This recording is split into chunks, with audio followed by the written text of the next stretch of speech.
Salut, bonjour, bienvenue dans les défis de la communication animale. Aujourd'hui, j'aimerais te parler de la notion de formation en communication animale et de légitimité. En effet, je rencontre souvent dans mon domaine de la communication animale intuitive le sentiment d'illégitimité de la part de nombreuses interprètes ou communicatrices animalières.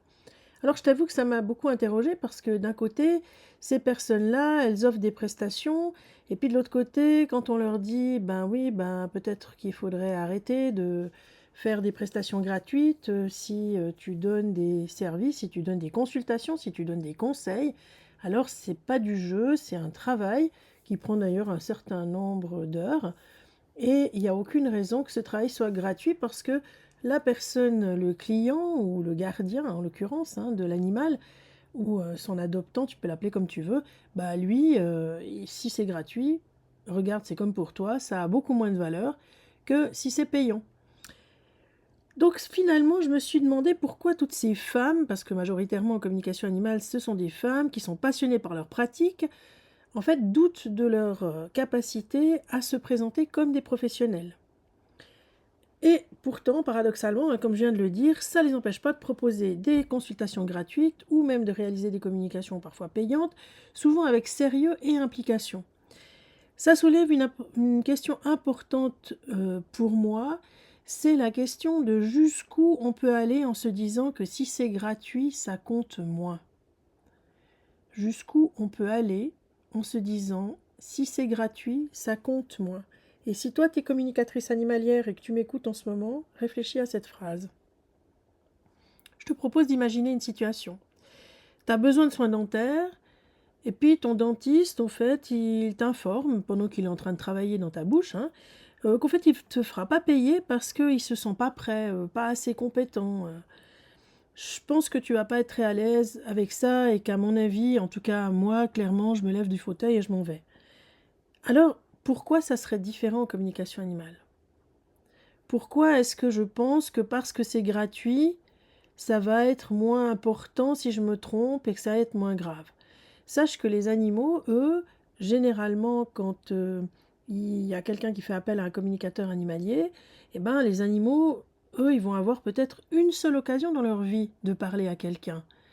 Et ne faudrait-il pas que cette occasion-là, elle soit donnée face à un professionnel compétent, formé, qui a de la bouteille? Dans le cas de la communication animale, cette logique-là, je sais pas, on dirait qu'elle n'existe pas et pour moi, elle pose un problème éthique majeur. Donc je t'invite maintenant à réfléchir sur la légitimité.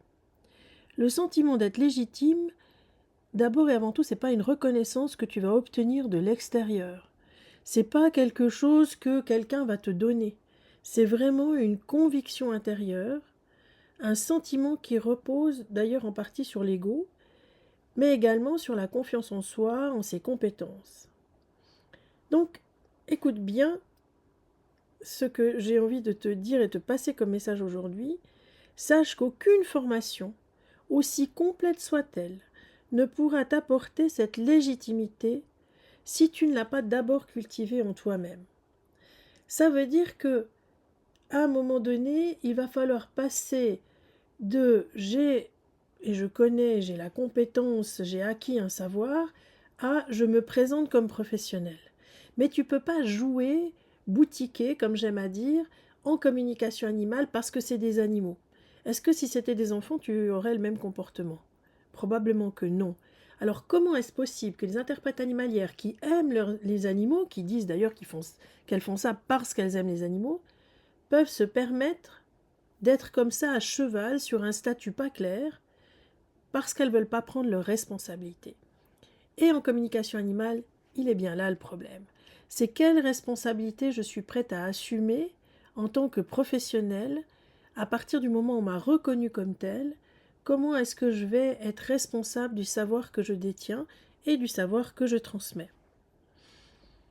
Sache que dernièrement, il y a une élève qui m'a dit: «Ouais, bon, moi j'ai fait 300, 400 communications, mais je me sens pas encore légitime». En fait, tu peux te fixer un objectif. D'ailleurs, c'est la question que je lui pose et je lui dis, je sais pas, et tu penses qu'il faut en faire combien pour toi, pour te sentir légitime?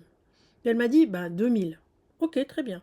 Si tu fixes comme objectif de réaliser 2000 communications avant de te déclarer professionnel, mais que tu fais quand même ces communications avec des inconnus, que penses-tu qu'ils comprendront de tout ça? Ces personnes, en toute bonne foi, considéreront que tu es une experte, même si tu ne demandes pas de rémunération, puisque tu te présentes quand même comme tel et que tu offres des services.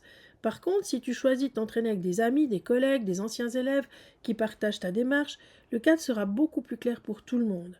Ça te permettra de progresser sans créer de malentendus ou d'ambiguïté déontologique. Donc, tu peux faire tes 2000 communications, c'est bien d'ailleurs que tu te donnes un objectif en te disant à partir de temps de communication, je me sentirai légitime, mais alors ne le fais pas avec des inconnus, fais-le avec des personnes qui sont en apprentissage ou des amis, des gens qui savent que toi tu es en formation. La déontologie en communication animale, c'est un pilier indispensable, je me bats là-dessus, je le défends depuis des années. Et le fait de ne pas facturer une consultation, ça ne te dispense pas de respecter les règles de la déontologie et de l'éthique qui régissent toute pratique professionnelle. Par exemple, proposer que les montants d'une consultation soient versés à une association au lieu d'être encaissés par toi, ça ne t'exonère pas de tes responsabilités. Un client qui sollicite tes services, qui paye ou non, finalement, il te confie une partie de ses espoirs et il attend un service à la hauteur de ce qu'imagine être une professionnelle en face de lui. Donc être transparente sur ton statut et tes limites, c'est essentiel pour éviter toute confusion, toute déception et pour te sentir à ce moment-là légitime, que ce soit comme apprenti ou comme professionnel. Alors c'est quoi les pistes qui vont permettre de construire ta légitimité? Si tu souhaites te sentir légitime, être reconnue comme une interprète ou une communicatrice animalière à part entière, je te propose quelques actions concrètes. La première, affirmer ta posture professionnelle. Ça veut dire créer une page en ligne ou un site simple où tu te présentes clairement, tu dis qui tu es, pas Facebook. Facebook, on sait très bien que c'est pas très pro. Vraiment un site, une page en ligne via un site internet. Il y en a des tas d'ailleurs qui proposent ces services-là avec quelques pages gratuites, donc c'est pas un investissement énorme que tu dois faire, mais par contre c'est un investissement personnel parce que tu vas devoir te présenter clairement, dire qui tu es, ce que tu fais, ce que tu proposes, afficher aussi tes tarifs de manière transparente, même si tu choisis de reverser une partie de tes honoraires à une association, c'est pas un problème. Et cette démarche, elle ne doit pas être perçue comme un échappatoire, mais comme une manière d'assumer pleinement ton rôle d'interprète animalière. Là, le point 2, important, c'est de passer à l'action. C'est-à-dire, la confiance en soi, ça se construit par la pratique, pas par l'accumulation de formations.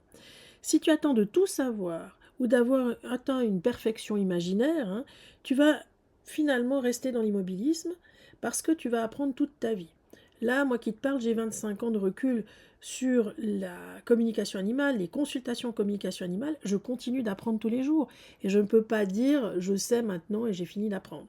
Donc, accepte qu'à tes débuts, tout soit pas parfait, sache que tu vas t'améliorer, que tu vas aussi pouvoir te concentrer sur les retours que tu reçois pour pouvoir t'améliorer et utiliser les grilles d'évaluation et de validation que je propose dans mes formations, que ce soit Murmure des âmes ou RS, pour, dans ces formations-là, apprendre comment tu vas obtenir la validation objective de la part de l'adoptant avec lequel tu as parlé et son animal.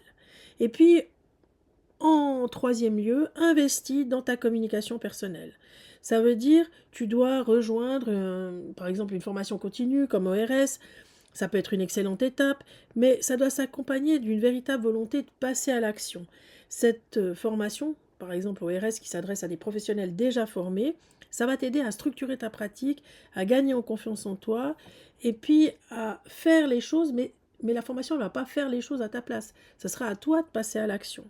Rien ne changera au bout des 12 semaines de formation d'ORS si tu ne te mets pas en route tout de suite, dès le départ. Allez hop, un petit coup de pied aux fesses, comme on dit, et tu t'y mets, et maintenant tu te lances, et tu fais ta page, et tu passes à l'action, et tu construis ta visibilité en même temps que tu te perfectionnes dans un programme de formation continue. En résumé, La légitimité ne dépend pas d'un chiffre magique de consultation, ni d'un diplôme supplémentaire. Elle se bâtit sur ta capacité à prendre ta place, à poser tes limites et à agir avec intégrité professionnelle.